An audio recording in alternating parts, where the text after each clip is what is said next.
Huyu jamaa anaitwa Nimal, ama tumbadilishe jina tumwite mzee wa bahati, ama mnasemaje? Leo anafunga ndoa na bimdada Sibo. Ndoa yao bwana ilikuwa ni pambe sana baada ya miaka 8 kuweza kupita. Mzee wa bahati pamoja na mke wake alikuwa anahangaika sana kupata mtoto, jitihada zao zilikuwa zimegonga mwamba. Leo mama mtu anawachukua anawapeleka viwanja kwenda kuloga wakati wa usiku. Mama anawaelekeza maneno ya kutamka. Bishosti anatamka mtoto ambaye alikuwa anamhitaji, lakini pia alikuwa anatamani sana kupata mtoto ambaye alikuwa ni wa kiume. Mume anasema kwa sauti kubwa wanahitaji mtoto wa kiume, lakini kabla hajamaliza haya matambiko, walinzi wa kijiji wanafika wanatoa mbio mbio. Mama anaruka ukuta, mchizi pamoja na mke wake nao wanapita njia yao. Familia hiyo hakuishia hapa, bali leo akaelekea kwa Sangoma ajaribu kuweza kuwasaidia, lakini Sangoma huyu hakuwa na msaada wowote. Safari ikawapeleka mpaka kwa daktari, lakini naye anawaeleza bimdada, kila mwaka unakuja hapa hospitalini kuweza kufanya vipimo, lakini mimi tu cha kukushauri ya kwamba kwa wewe hautokuwa na uwezo wa kupata mtoto. Hapa mtaani bwana, kulikuwa kuna kitoto kimoja cha kiume huwa kinamwita huyu bimdada mama mkubwa, lakini leo bimdada akaamua kukitimua. Kinarudi kwa mama, kinamweleza yale mashamba ambayo tulikuwa tumeyapanga huenda tukayakosa mama huyu pamoja na mtoto. Kumbe wao bwana, japokuwa walikuwa ni majirani, lakini walikuwa naomba sana bimdada pamoja na mchizi wasije wakapata mtoto, ili huyu kijana aje kulithishwa mashamba ambayo wao walikuwa wanamiliki. Mama mkwe leo anamfuata Sibo na kumshauri, kama wewe umeshindikana kupata mtoto, basi mruhusu mzee wa bahati aweze kufunga ndoa na mwanamke mwingine. Sibo anasema kwa jinsi ambavyo mume wake anampenda, hilo swala hawezi kabisa akalikubali, lakini mama anamweleza kama jinsi ambavyo alivyokuwa anazungumza na yule mwanamke mwingine ambaye alikuwa ni mfanyakazi wao, asipokuwa makini huenda mchizi akaja kupata naye mtoto mwanadada. Hili kidogo likamwingia akilini, akaanza kutafakari kama mchizi akifunga ndoa na huyu mwanadada, hili mbona litakuwa ni balaa sana. Kwanza mwanamke mwenyewe alikuwa anamuona hana viwango, lakini pia 19 itoshi, ni mwanamke ambaye yeye alikuwa anafanyia kazi za ndani.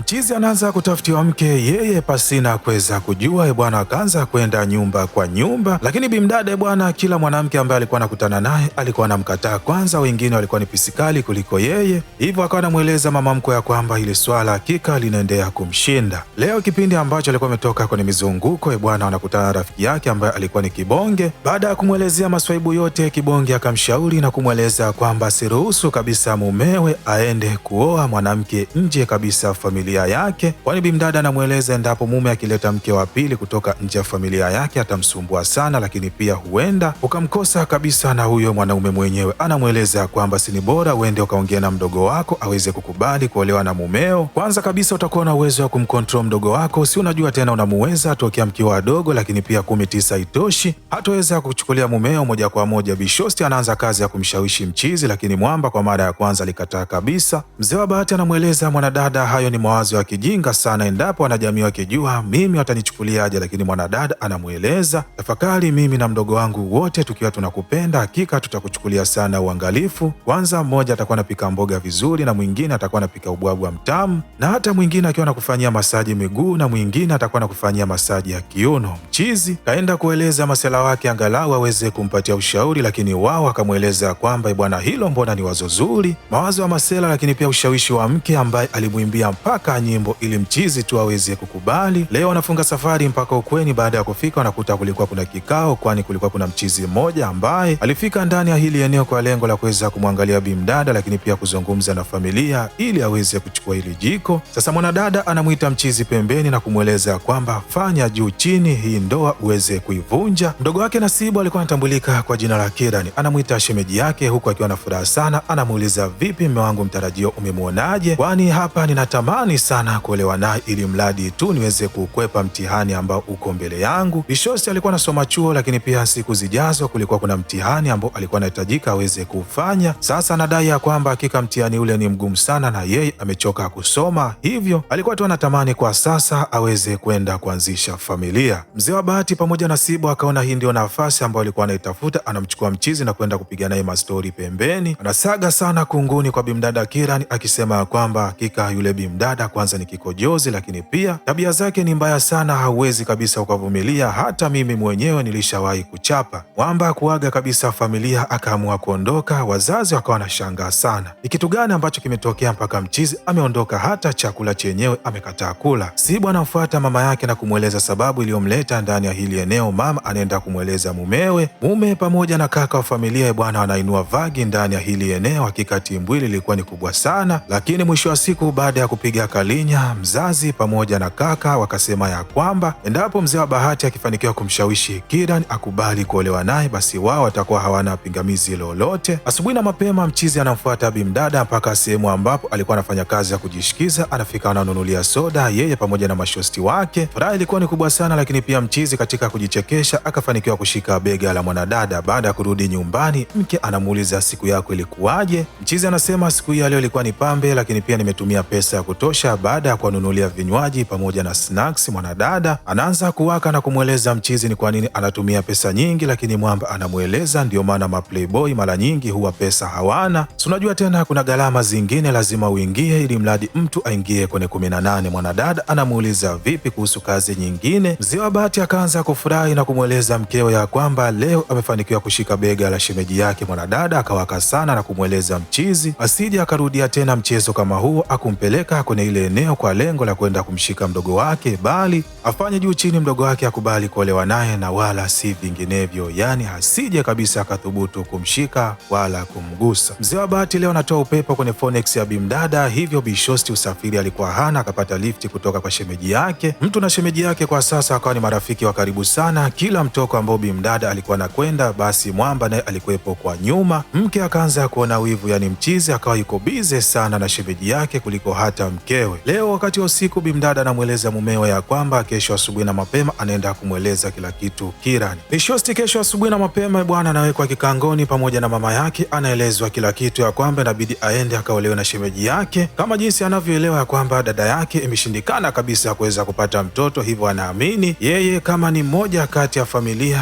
huenda akaenda ndani ya ile ndoa na kuweza kuokoa jahazi. Mdogo mtu baada ya kusikia hizi pumba hakika alimaindi sana na kuwauliza je, shemeji mtu anafahamu ili swala? Akasema ya kwamba hafahamu. Kipindi ambacho Kiran alikuwa anaendeleza kamzozo baina yake pamoja na familia, shemeji anafika hapa anamchukua Kiran, lengo ni kuweza kuondoka naye kuelekea naye kazini, lakini njiani mwanadada akamsimamisha na kumweleza kila kitu ambacho alikuwa akaelezwa na familia yake na kumuuliza bwana shemeji, je, wewe unalichukuliaje ili swala? Mzee wa Bahati anasema ili swala hata yeye analiona halijakaa mkao, hivyo anamweleza mwanadada, wewe kama vipi utakaa chini na kutafakari, kama utaona limekaa sawasawa basi utatoa jibu, lakini nami kwa upande wangu nitakaa chini na kuweza kutafakari na kuwapatia jibu zuri. Kikao kinakaa cha familia, watu wote wanakaa chini na kuweza kumsikiliza mwanadada Kiran, je, maamuzi yake ni yapi? Japokuwa dada yake alikuwa anaonyesha sana huruma, lakini Kiran kwa mara ya kwanza akakataa na kuwaeleza kwamba ile swala haliwezekani. Bishosti pamoja na mume wake wanaondoka hapa wakiwa na huzuni sana, wakiona kabisa kwamba lengo lao limeweza kushindikana, na kwa huzuni nyingi zaidi anakuwa nayo mke, kwani alitambua kabisa kama mdogo wake amekataa basi mume ataenda kuoa mwanamke mwingine. Baada ya kufika nyumbani, mawazo yakiwa mengi sana, wanapata taarifa ambazo zilikuwa kidogo zina matumaini ndani yao, kwani wanapigiwa simu na kuelezwa Kiran amekubali kuolewa na shemeji yake. Harusi inaandaliwa, shamla shamla ilikuwa ni nyingi sana. Bishosti alifurahi sana, kwani alitambua kabisa mdogo wake endapo akienda kuwa mke mwenza basi furaha itakuwa ni nyingi sana, lakini pia atakuwa na uwezo wa kumcontrol mdogo wake na hata mumewe hatoweza kuchukuliwa na kupelekwa mbali. Cha ajabu siku hii ya ndoa bwana, bimdada anaanza kutapika. Mmoja kati ya mbaba anamweleza hongera sana kwa kuweza kupata ujauzito. Kimtindo bimdada akaanza kuvurugwa, anaona haya ni mazonge ya aina gani, yaani huku ndoa ikiwa inaendelea na yeye anajiona kama vile alikuwa na dalili ya ujauzito. Taarifa anaenda kumfikishia rafiki yake kibonge mwepesi ya kwamba anajihisi kama yeye ni mjamzito. Anashauriwa ya kwamba basi afanye juu chini, hakikishe mume pamoja na mdogo wake hawakutani kimwili ili yeye apate nafasi ya kwenda kwanza kupima, na kama atagundulika ya kwamba ni mjamzito basi ndoa baina ya mumewe pamoja na mdogo wake iweze kuvunjwa. Mzee wa Bahati anaingia chumbani akiwa kajiandaa kwelikweli, kapiga pushapu za kutosha, anaona hakika siku hii ya leo kitanda kinaenda kuvunjika. Anafika humu ndani kipindi ambacho alikuwa anaendelea na stori, kabla ya kuweza kupiga masotoje bwana bimdada anagonga mlango, wanamfungulia, anaingia humu ndani, anakaa katikati, anawaeleza yeye anaogopa sana kulala peke yake, hivyo anamweleza mume pamoja na mdogo wake usiku wa leo italazimika naye aweze kulala katikati yao. Mama mtu asubuhi na mapema baada ya kugonga mlango anakuja kugundua mchizi alikuwa kalala na wake zake wote wawili, akadhani huenda mchizi alikuwa akawapiga wote kwa pamoja. Basi bimdada Sibo pamoja na kibonge wakaelekea mpaka hospitalini, lengo ni kwenda kupima, lakini kwa bahati mbaya wanakuta tangazo ya kwamba daktari wa kijiji hatokuwepo kwa muda wa siku 4, ikabidi waelekee kwa mkunga. Daktari huyu wa jadi baada ya kufika akamkagua sana mwanadada, lakini mwisho wa siku akatoa majibu ya kwamba haoni jambo lolote, hivyo anamshauri bimdada aje baada ya siku 3. Sibo kwa sasa sasa akawa na kazi ya ziada, yani awazuie hawa waungwana wasija wakakutana kimwili kwa muda wa hizi siku 3 mpaka pale ambapo atakapojihakikisha kwamba alikuwa na ujauzito ama alikuwa hana. Lakini hapa bimdada aliona kabisa endapo akifanya hii kazi yeye peke yake hakika hataweza kutoboa, hivyo leo anaamua kuweza kumweleza mama mkwe ya kwamba anahisi kama yeye ni mjamzito. Mama mkwe akasema basi kama ni hivyo bwana, inabidi tuwazuie hawa waungwana wasija wakakutana. Hivyo siku hii ya leo akaenda kumgongea mchizi na kumweleza kwamba leo inabidi aende akakeshe shambani kwenda kumwagilia mashamba ya mpunga. Mchizi anaamua kuelekea shambani kishingo upande. Asubuhi na mapema mama pamoja na bimdada wanaelekea mpaka kwa daktari. Daktari anawaeleza bimdada hana ujauzito wowote, bali kutapika huenda kukawa kumesababishwa na yeye kula chakula kibaya. Mama anasema tunashukuru sana, kwani endapo bimdada angekuwa na mimba basi hilo lingekuwa ni balaa. Hebu inuka twende tuwai basi. Sibo bwana kimtindo akajisikia noma sana leo, akasema basi anahitaji kuondoka ndani ya hili eneo, angalau aende nyumbani akakae siku 2-3. Mdogo wake anasema basi kama ni hivyo, ngoja nikapike chakula ili iweze kuwahi usafiri. Mume naye baada ya kufika na kupata hizi taarifa anamweleza usisubiri chakula chochote, kwani endapo ukifanya hivyo utachelewa usafiri wa jioni. Bishosti anakaa kwenye pikipiki, mdogo wake anamletea chapati na kumweleza utaenda huku na kula njiani. Mume baada ya kufika stendi anakuta gari nao likiwa linaondoka. Bishosti akasema basi ataondoka siku ya kesho, lakini mume akasema haitowezekana, akampakia tena kwenye pikipiki na kuanza kupita shortcut. Lengo ni kuweza kukimbiza ili basi mpaka pale ambapo atakapolipata ili tu aweze kumpandisha bimdada aweze kuondoka ndani ya hili eneo. Sibo akawa anashangaa sana, yani huyu ndio mume wake ambaye anafurahia yeye kuweza kuondoka nyumbani. Mwamba anafikisha mpaka kwenye basi na kuweza kulizuia, anampakia bimdada, anarudi nyumbani akiwa na furaha sana. Mzee wa Bahati pamoja na Kira ni maisha mapya akaanza. Hakika bimdada huyu alikuwa ni mjanja kuliko hata mdogo wake. Penzi lilikuwa ni motomoto. Mchizi alionekana kuwa na furaha isiyokuwa ya kawaida baada ya siku chache kuweza kupita. Bishosti leo anamwaga mama yake na kumweleza amekumbuka sana nyumbani kwake, kwani anaamini mdogo wake ile nyumba hataweza kuiangalia peke yake, lakini pia anajua kabisa mume wake kwa sasa atakuwa amemkumbuka. Lakini cha ajabu, baada ya kufika nyumbani anakutana na bonge moja la kufuri. Hakuna mtu yoyote ambaye aliyekuwepo nyumbani. Bishosti akiwa kakaa upande wa nje anamshuhudia mama mkwe pamoja na mumewe bila kumsahau mdogo wake. Wanafika hapa wakiwa na furaha kwelikweli, wanamweleza wametoka kuangalia filamu, lakini pia wanamrushia funguo, wanamweleza awafungulie mlango. Humu ndani stori zilikuwa ni za filamu tu, yani anakumbushiana zile sini nzuri nzuri ambazo alikuwa ameziona. Mama naye pamoja na kijana wake wakawa anaigiza kama vile bi mkubwa alikuwa anapigwa na risasi, yani anamweleza mama, ngoja nikupige risasi gigigigigigi. Bi mkubwa naye akawa anaigiza ule mlio wa risasi kama vile alikuwa anamiminiwa kweli. Bimdada hakika alishangaa sana, anaona furaha ya hawa watu watatu inaonekana ilikuwa ni pambe sana kipindi ambacho yeye alikuwa hayupo hapa nyumbani. Lakini pia 19 itoshi, mchizi hakuwahi kumchukua mke wake na kumpeleka kwenye jumba la sinema hata siku moja. Na bimdada alishangaa zaidi baada ya kuelekea upande wa jikoni, kwani kulikuwa kuna vitu vingi sana vya umeme ambavyo mchizi alikuwa akavinunua. Hii ikiwa inaonyesha kabisa mzee wa Bahati kwa sasa upendo wake alikuwa akauhamishia kwa Kirani. Lakini wakati wa jioni, bimdada kipindi ambacho alikuwa na huzuni, anaona mume akiwa anashuka kutoka juu kabisa ya chumba, kwani chumba cha juu alikuwa anaishi Kirani pamoja na mchizi na chumba cha chini alikuwa anaishi bimdada. Jamaa anafika akiwa kachafuka, anaongea maneno ya hasira. Bimdada anampatia glasi ya maji na kumweleza tulia hapa, yule ni mtoto mdogo wala hajielewi. Lakini Kirani akaendelea kuongea maneno ya shombo. Mzee wa Bahati akasema hebu ngoja nikamtembezee vibao. Mchizi baada ya kufika upande wa juu akafunga kabisa mlango. Bimdada akaona huenda mchizi akawa anatembeza kichapo kwa mdogo wake, lakini ghafla akaona taa zinazimwa, kimya kikatawala. Mama mkwe akasema mdogo wako tayari ameshamweza mzee wa Bahati, hivyo hebu njoo hapa tulale, lakini pia nikusimulia hadithi nzuri. Wakati wa asubuhi bimdada akamkuta mama mkwe akiwa anashona kofia ya mtoto. Bimdada akamweleza huenda hii ikawa ni kofia ya mtoto anayetambulika kwa jina la Amali. Sibu anasema tulielewana na mume wangu, baada ya kupata mtoto basi tutampatia jina la Amali. Lakini mama mkwe anamweleza kwamba mbona hawa waungwana alishampatia jina lingine. Anamuuliza Kirani, anasema ya kwamba jina la mtoto wao ataitwa Jigjiti. Kirani anaenda mbali zaidi na kumweleza mwanadada ya kwamba huyu mtoto hatakuwa mkulima kabisa, kwani tumepanga kumsomesha na hatimaye kumsafirisha kumpeleka nchi za mbali. Hatutohitaji kabisa mtoto huyu alithi mashamba, lakini pia awe mkulima kama baba yake. Kiufupi, Sibo kwa sasa tayari alikuwa ameshatolewa kwenye mfumo. Basi bimdada akaenda kumweleza rafiki yake kibonge mwepesi. Hakika siku hii ya leo akalia sana, wakaona mbona mdogo mtu kaja kufanya mabalaa, lakini pia kaja kufanya mambo ambayo wao hawakutegemea kumtegemea hata kidogo, lakini pia leo anamshauri na kumweleza mume wake atahakikisha mpaka mzee wa Bahati apige kalinya vya kutosha, kwani wanaamini mchizi baada ya kulewa Sibo atatafuta njia yoyote ya kumgombanisha pamoja na mdogo wake. Basi bwana, wakati wa jioni mzee wa Bahati akapigishwa kalinya vya kutosha. Upande wa pili mwanadada akaanza kumjaza sana mdogo wake, anamweleza yule jamaa kwanza huwa anapiga sana pombe, kama ulikuwaga ujui yule jamaa bwana akilewa huwa anatembeza sana kifinyo. Mdogo wake akasema hakika siku hii ya leo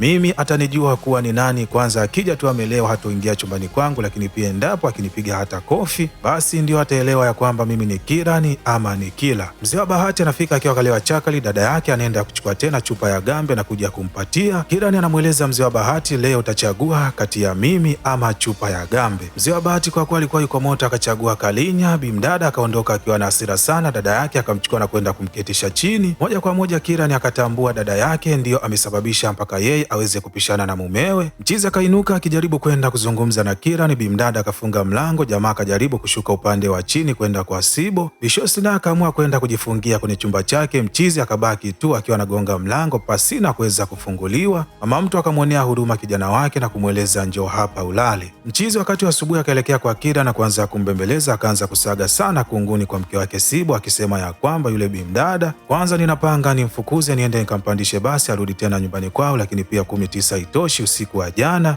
asingekimbilia chumbani kwake kwenda kufunga mlango, basi ningehakikisha anatembeza kichapo mpaka kumvunja mbavu moja. Sibo alikuwa anasikiliza kila kitu, mdogo wake jinsi ambavyo alikuwa anacheka, lakini pia mume jinsi ambavyo alikuwa anamsagia kunguni. Akaondoka kwa hasira. Mzee wa Bahati akamkimbiza bimdada Sibo na kwenda kumbembeleza akiwa chumbani mwake, huku tena akaanza kumsagia kunguni bimdada Kirani. Anasema ni kweli yule bimdada akasoma, lakini hana akili, hata tabia zenyewe ni mbaya. Yaani yule bimdada kisu badala ya kuita naifu yeye anaita kanifu. Kirani naye alikuwa anasikiliza hizi pumba, naye akaondoka kwa hasira akaenda kujifungia kwenye chumba chake. Mchizi akawa kanuniwa na wake zake wote wawili. Mama mtu akawa anaangalia tu isho ya bure pasina kuwa na kiingilio chochote. Akaona hakika mwanaye kwa sasa akapatikana, huu mbona ni mkenge. Mzee wa Bahati baada ya kwenda kuwaeleza masela wake wanamwambia hakika wewe ni mjinga sana, yaani wake zako wawili wanakushinda mahesabu. Wewe cha kufanya ukifika pale nyumbani hakuna cha kuuliza. Kwanza atakaye kusogelea piga mtama, atakaye mung'unya maneno piga ngumi ya mdomo, mbona watakukimbia. Mchizi baada ya kufika nyumbani akiwa na nguvu za kutosha anakuta wake zake wakiwa wanapigana, yaani walikuwa wanarushiana noma kweli kweli. Mchizi kabidi tu aelekea upande wa nje, lakini pia hata mama yake naye akamfuata mwanaye, wakabaki upande wa nje, huku upande wa ndani mtu na dada yake ama mtu na mke mwenza, ngumi zikiwa zinaendelea. Mzee wa Bahati leo uvumilivu ukamshinda, akawachukua wake zake wawili na kwenda kuwapandisha kwenye usafiri. Anaeleza hakikisheni mnafika nyumbani kwenu kwa sasa, ninahitaji kichwa changu kiweze kupumzika. Huu ulikuwa ni uamuzi wa kiume sana, kwani mchizi wakati wa usiku alikuwa anadondosha machozi yasiyokuwa ya kawaida. Mama anamweleza kijana wangu, ni nini ambacho kimekukumba? Ulipokuwa mtoto hakuwahi kulia kama hivi, leo limekukuta jambo gani mpaka unadondosha machozi mengi kama haya? Maisha ya upweke na baridi kali la mwezi wa 6 mchizi likamshinda kabisa kuweza kuvumilia. Leo anafunga safari mpaka ukweni kwenda kuwachukua wake zake. Anafika na kutana na kufuri majirani, wanamweleza bwana wameelekea katika shughuli moja. Mchizi baada ya kufika kwenye harusi anakuta wake zake wawili wakiwa wanacheza tena kwa furaha kubwa, yani walikuwa hawana huzuni hata kidogo. Yani jamaa alitegemea labda atawakuta kila mmoja akiwa na huzuni, lakini leo anashangaa kila mmoja alikuwa na furaha kweli kweli.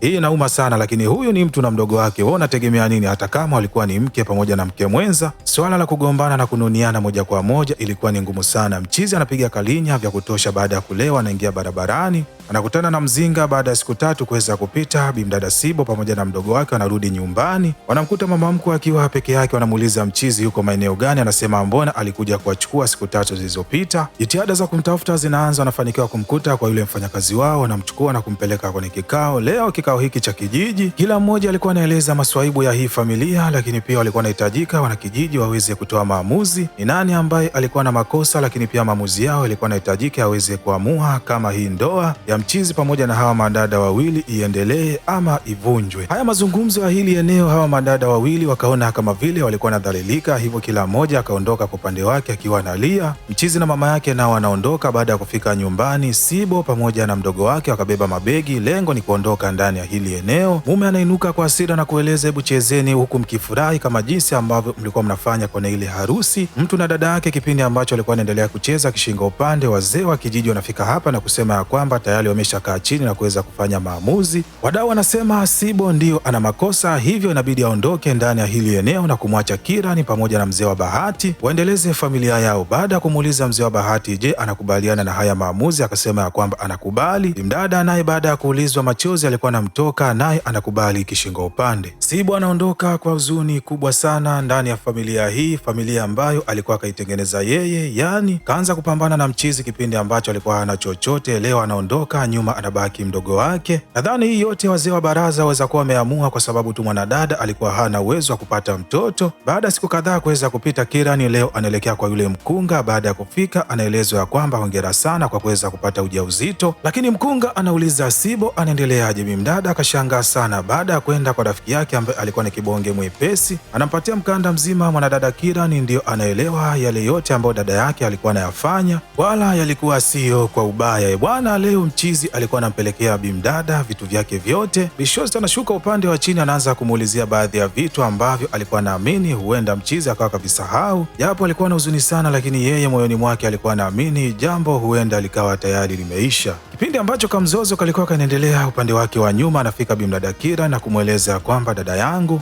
sitamani uondoke, kwani kwa sasa mimi ni mjamzito, hivyo mtoto huyu tutakayemzaa tutampatia jina la Amali, lakini pia hatutomsomesha na kumpeleka nje ya nchi, bali atakuwa mkulima kama baba yake. Watu hawa wawili wanakumbatiana, lakini pia wanaenda kumkumbatia mume wao kipenzi. Furaha inakuwa kubwa sana baina ya hizi familia mbili. Labda nina swali kwa wanadada, je, una uwezo wa kushia mume na mdogo wako hata kama umepitia machangamoto kama haya? Bimdada Sibo, ninadhani kila mmoja atakuwa na jibu lake. Lakini hapa ndo tunafika mwisho wa hadithi yetu, na kama umependa video hii na umeenjoy ama umejifunza jambo jipya, basi usisahau kushare, kulike na kusubscribe ili kuwa mwanafamilia kupata vigongo vikali vilivyonyooka na kupoa kama hivi kila siku.